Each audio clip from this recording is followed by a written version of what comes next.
From Wish TV and the All Indiana Podcast Network, this is the News 8 Daily 8 Podcast, a Wish TV News 8 update. Hi, this is Hannah Mordeau, and this is your News 8 Daily for Friday, February 6th.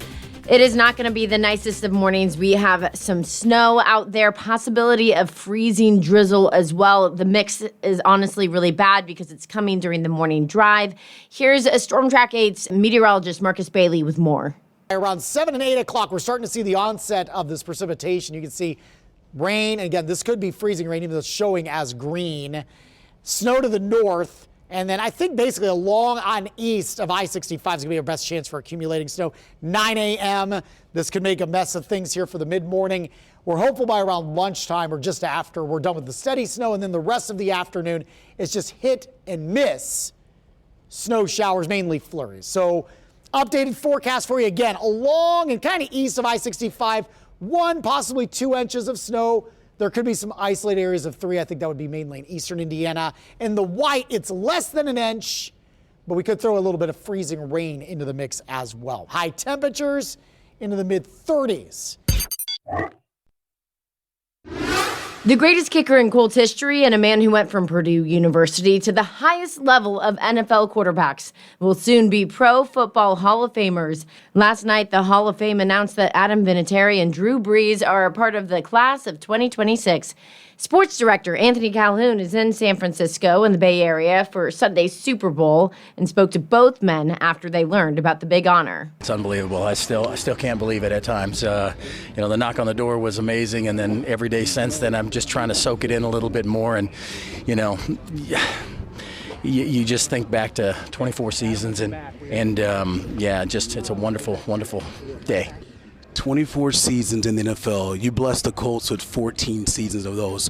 When you reflect back, you talk about your hometown as well. What goes in your mind when you think about this precious moment for you? It really goes back to upbringing and my parents and siblings, and growing up in South Dakota, small little place where nobody thinks about football too much, and just being surrounded by a loving family and helping me, achieve my goals and going on and playing college ball and playing a season in Europe and then getting to be able to play 24 years. I mean, there's been so many people along the way that were instrumental in my life. But there's also another Indiana connection here when it comes to Pro Football Hall of Fame here in San Francisco. Former Purdue great Drew Brees. That's right. He's headed to the Pro Football Hall of Fame along with Adam Vinatieri. 20 years in the NFL for Drew Brees, and we saw firsthand how incredible he was playing for the Saints. Got that Super Bowl win against the Colts, and now the former Boilermaker knows he's a part of this exclusive club. He'll get a gold jacket coming up this summer. The last couple hours have been incredible because it was our first opportunity to all see each other in the same room and maybe just get a glimpse of what the next 7 months are going to look like together, and the fact that this will be memorialized forever. What an elite club that we're a part of. What a respect and a reverence that we have for this game and the opportunity to have played this game. It was an absolute privilege, and still pretty surreal, though, I would say. So what a night it would be for the state of Indiana. Yes, Drew Brees has punched his ticket to the Pro Football Hall of Fame, and, of course, the greatest kicker of all time, Adam Vinatieri. That's right, going to the Pro Football Hall of Fame as well. It is going to be a lot of fun coming up this summer in Canton, Ohio, when both of those guys go into the 2026 class in Canton, Ohio. Of course, we got much more coverage coming your way from San Francisco throughout the weekend as we get ready for the big game between the Patriots and the Seahawks. Much more coverage throughout the day, of course, right here on Wish TV. Anthony Calhoun, Wish TV, and WishTV.com. Don't forget, Wish TV has the Super Bowl covered from all angles. AC is hosting All Access Indy San Francisco with all of the stories and the fun from the Bay Area ahead of Super Bowl 60. You can see that live on Wish TV tonight at 6:30. Happening today, a boil water advisory for the town of Speedway is set to end this afternoon. The advisory has been in place for almost a week now. The town says a first test shows the water quality is in good standing, but the town needs a second positive test before it can lift the advisory. You can go pick up free bottled water from Speedway at the Municipal Center on Crawfordsville Road starting at 9 this morning. It is one case per household. If you cannot pick up the water bottles, officials say you can call the center and arrange delivery. At the State House, a portion of a bill that would have allowed some uses of land without a public hearing appears to be dead. News 8's government reporter Garrett Bergquist tells us it's a hot topic during the debate over data centers across Indiana. The bill would have allowed some types of farmland to be used for any purpose without a public hearing. That caused pushback from the agricultural community and from utility consumer advocates. The land use language would have involved land that is zoned for agricultural use, but not very suitable for farming. Consumer advocates say it would have locked out any kind of local control. As Representative Pierce pointed out on the floor, this could be an oil refinery, this could be a small modular reactor, this could be aluminum smelter, who knows? It could be anything that could locate there. Certainly, data centers are a concern, but so are other things. The bill narrowly passed the House on Monday. 13 Republicans joined all Democrats against it. The bill's Senate sponsor tells me he will remove that language in committee. Well, a lot of negative feedback. The bill came over from the House, and after that, we heard from a lot of the agricultural community, and we discussed it among ourselves as members and decided that was not appropriate language to move right now. Cook tells me a different provision dealing specifically with data centers will remain in the bill. Data center operators would have to pay local governments 1% of their total savings from their sales tax exemption. Well, it's a way for the local communities to be compensated for any potential negative impact of the data centers. I've spoken with the data centers. They understand that, and they're willing to be good corporate citizens. Nice to see them contributing something, I suppose. And so I think this sweetens the pot for local communities saying, if you cite a data center, you will receive 1% of the lost sales tax revenues. But I think that's indicative of the additional pushback on data centers. Now, because the Senate is making a change to the bill, it will have to go back to the House. At the State House, I'm Garrett Bergquist for Wish TV and WishTV.com.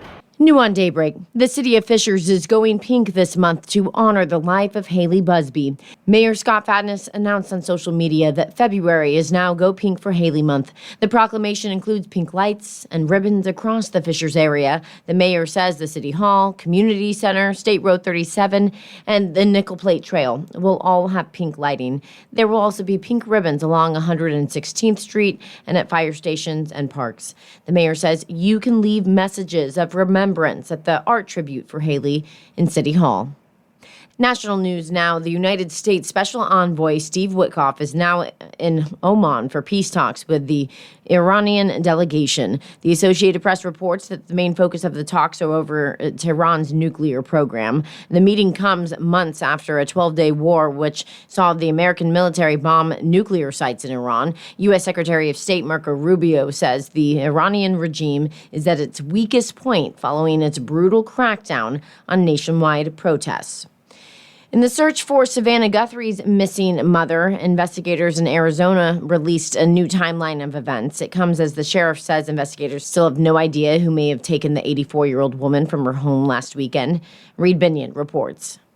A $50,000 reward for information leading to the recovery of Nancy Guthrie. The FBI on Thursday announcing a reward in the case of Today Show host Savannah Guthrie's 84-year-old mother missing since Sunday. Investigators also revealing blood found on Nancy Guthrie's porch was hers. The blood on the porch, that was one we did.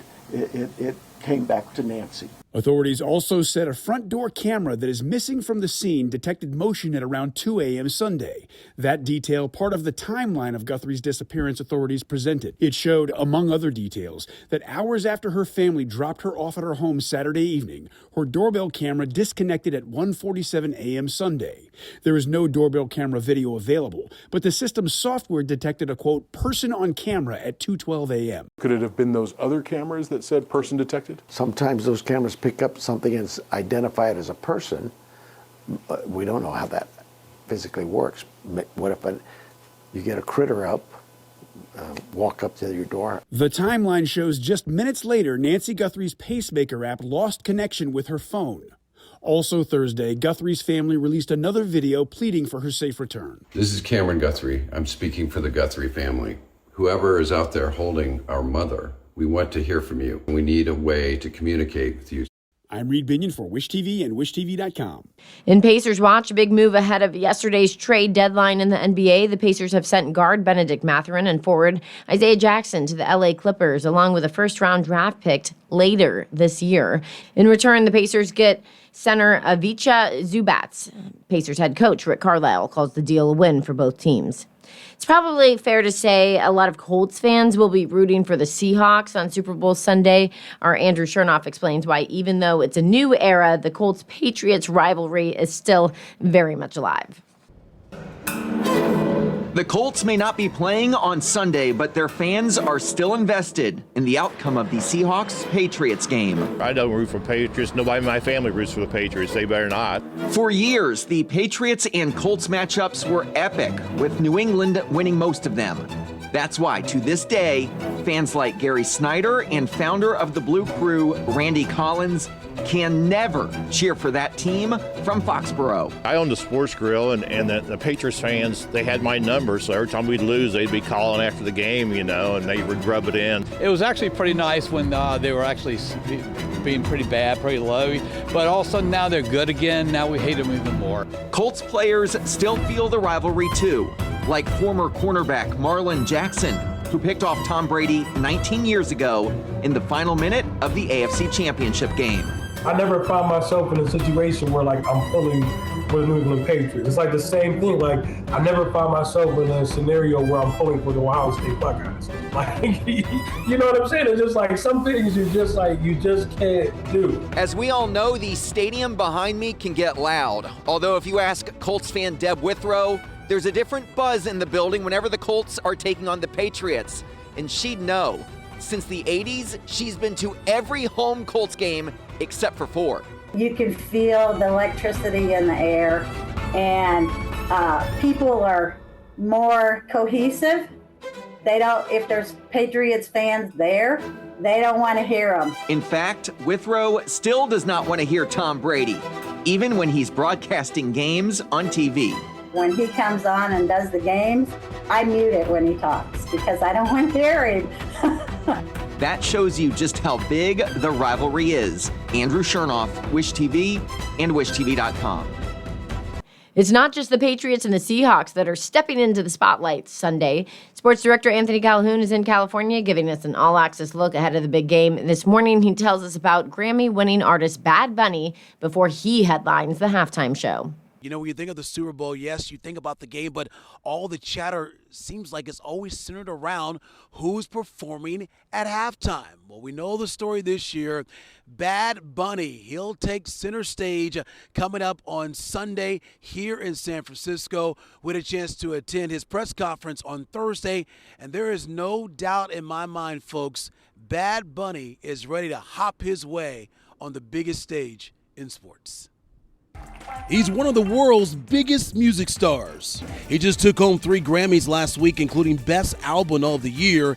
And come Sunday, he'll be on the biggest stage of his life, performing at halftime of Super Bowl 60. I'm excited, but at the same time, how I said before, I feel more excited about the people than even me, about my family, about my friends, people that I know that they always have believed in me and they happy because this moment. It's been one incredible ride this year for the 31-year-old from Puerto Rico. And during today's press conference, Bad Bunny gets emotional, talking about his mother, saying she is the reason he's thriving as one of the biggest entertainers in the world. She believed that I could be a good person, smart guy, talent, and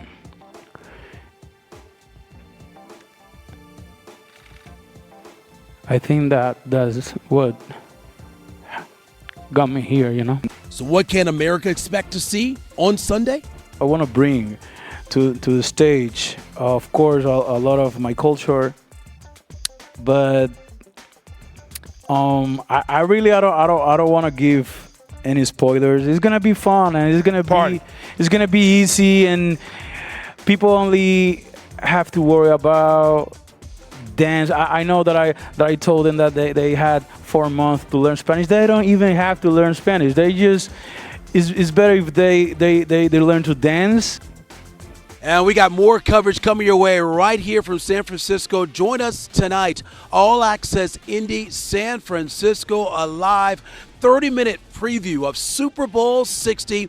Great stories, great interviews. Former Colts head coach, winning Super Bowl coach, Tony Dungy. He's going to join us on the broadcast coming up tonight. Watch it here, 6:30. Everything you need to know about the big game coming up here, 6:30, right here on Wish TV. Meanwhile, back to Bad Bunny now. He has been, by the way, very outspoken when it comes to this ICE situation here in the United States. And Commissioner Roger Goodell was asked earlier about that situation earlier this week here in San Francisco.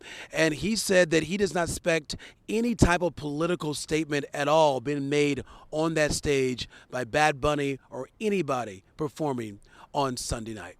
Of course, we got you covered right here on Super Bowl 60, right here on Wish TV. Anthony Calhoun, Wish TV, and WishTV.com. A local Indianapolis Public Schools student is helping kick off kindness ahead of the Super Bowl. Derek Dennis brings us her story. Well, Wish TV is your education station, and Indianapolis 7th grader is being recognized after coming in second place, not first, in a national contest about kindness. And her creativity is pretty cool. In a world where kindness exists but is hard to find, Billy is going to his first day of work. Billy is the main character, if you can call him that, in this stop-motion video shot and narrated entirely by Harshman Middle School 7th grader B. Bletner. My video is about this little clay blob, and his name is Billy, and he goes to work. It's his first day, and everybody's kind of rude to him, and so he goes home and he's really sad. And then he goes back to work and he's like, well, what if I was just nice to everybody? Maybe they would be kind back to me. It's a simple message spurred by a contest in her Indianapolis school, the National Kickoff for Kindness video contest that gave B a big idea. I think that would be really cool, and I'd had a hobby for a long time of making stop-motion videos, so I just thought that it would be a fun experience, and I had no idea that I would win when I answered. I'm super excited for B. I also get to take so little credit because B is such an exceptional student and is the kind of student who probably would have found this all out on their own. So I'm just grateful to play even the smallest part. Turns out other characters in the video did their part. Colorful claymates meant to be co-workers that Billy was able to win over just by being kind. Small acts of kindness are maybe going to make somebody's day, but I think that a larger act of kindness can really resonate with a lot of different people. And I think that it's really important to do both. Billy's mission of kindness was rewarding, enabling him to lead his company and his co-workers to worldwide success. And the lesson behind it all? I have learned that kindness conquers all. It unites people. It makes everyone happy. True words. B's video will be presented along with the first place winner on Super Bowl weekend to students all over the country this weekend. But she has a bigger idea: to go on to college and study to become a filmmaker. She's already on her way. This has been your News 8 Daily. From Wish TV, I'm Hannah Mordeau. Watch us on Wish TV and WishTV.com. This is the News 8 Daily 8 podcast, a Wish TV News 8 update on demand. For even more, on demand and on the go, connect with Wish TV on Facebook at WishTV.com and on the free Wish TV mobile app. Thank you for listening, and be sure to like, subscribe, and follow this podcast for updates every weekday morning on the All Indiana Podcast Network and wherever you get your podcast.